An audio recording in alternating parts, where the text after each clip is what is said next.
Season 9 is now 4 weeks old, and with the first update of the season, I have to say, I'm a little surprised, in both good and bad ways. We've got some neat patches, a surprising step in the right direction over in the cosmetic front, and of course, the grand finale of the updates to New Golden Sands, with a brand new, unsurprising name to boot.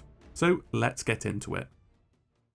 We'll get the less interesting stuff out the way first, along with the bad news. The next adventure is not dropping today. It wasn't mentioned in the news update yesterday, but some had hoped it would be a surprise release. We'll have to wait at least 4 weeks longer to continue the story, nor do we know if the mystery has actually started, although I wouldn't expect Rare to be too on the nose with this. Anyway, let's talk about the Emporium. Up until this point, aside from a few outliers, we've been getting costumes like clockwork. Whilst certainly unique in their designs, I think we're all just a bit tired of them considering the 16 plus we get per year. Now, it's likely that the costumes are well and truly dead, with a new Sawbones clothing bundle. Yes, a clothing bundle released today. This 4-piece set, themed around plague doctors, includes a belt, gloves, hat and jacket. This marks the first time clothing is being added to the Emporium outside of hats. Whilst this will be a step up from the costumes, as you can now mix and match with regular clothing, will this set a precedent for the majority of clothing now being put through the Emporium? I know many of you, me included, have expressed disdain for the lack of earnable cosmetics, so it will be interesting to see how this will be going forward. There's also a range of emotes, a ship set and weapons to match the Sawbones clothing, and the freebie encouraging clap emote. But on that front, the next costume thing has been broken down into pieces. The Order of Souls have received clothing pieces based on their company costume, following on from the Gold Hoarders last month. Like their golden friends, they will set you back a pretty penny and are locked behind levels 50 to 75 in the Order of Souls. Luckily, Season 9 has paid me well and I can show these off to you. I'm a big fan of this approach, and it certainly beats the diddly squat we've been receiving in a lot of the monthly patches. No prizes for guessing which costume will be chopped up next, but Rare, you all know what we really want to be cut up next. There's also some new Order of Souls cutlasses, heavy and light, with equipment to boot, which wraps up the Cosmetic Roundup for this month. So far, so good. Moving on swiftly, I just wanted to touch on some of the more important fixes and balancing changes. Keeping the theme of balancing world events, Rare have actually gone and made the Burning Blade and the Captain ships easier to defeat in the Ghost Ship world event. Now they require less hits to defeat. I don't really know if this was necessary, since crews can now clear this out much faster. Let me know if you were struggling down in the comments. I get the feeling the world events are nicely balanced as is, although the Fort of Fortune is the only interesting one at the moment.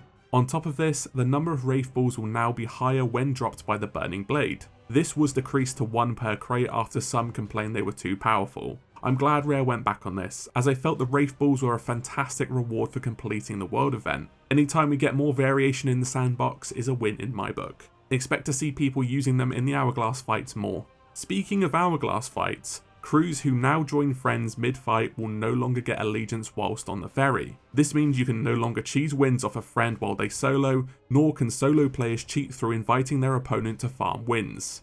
You know who you are, you little cheesers. Rev made saving cosmetics the captain ships more stable. I believe it regressed a bit recently, so it's lovely to see they're on top of this. Silent boarding should now be fixed again, thankfully, as it came back when Season 8 dropped in November last year. Naval fight should feel much more balanced now. I know lots of people loved it, but I much preferred it when it was patched last year. Let's move on to New Golden Sands. Spoilers now if you want to discover its name for yourself. To no one's surprise, as it was mentioned in the Orb teasers last year, but New Golden Sands is now called Port Merrick. Not a bad name, considering it was him and 8 billion rum bottles who saved it. You can see various plaques around the port now reminding you of the name, just in case you forget. And Merrick's statue has now been unveiled near the tavern, with a few little flowers and a picture to memorialise him. You can read the plaque here, I won't spoil it for you, so make sure you go and do that for yourselves. The other changes are over by the docks. The old wooden jetty has now been demolished, erasing the last structure from New Golden Sands. The shipwright has now moved to the dry dock and has been given her own little house, work area and crane mounted on rails.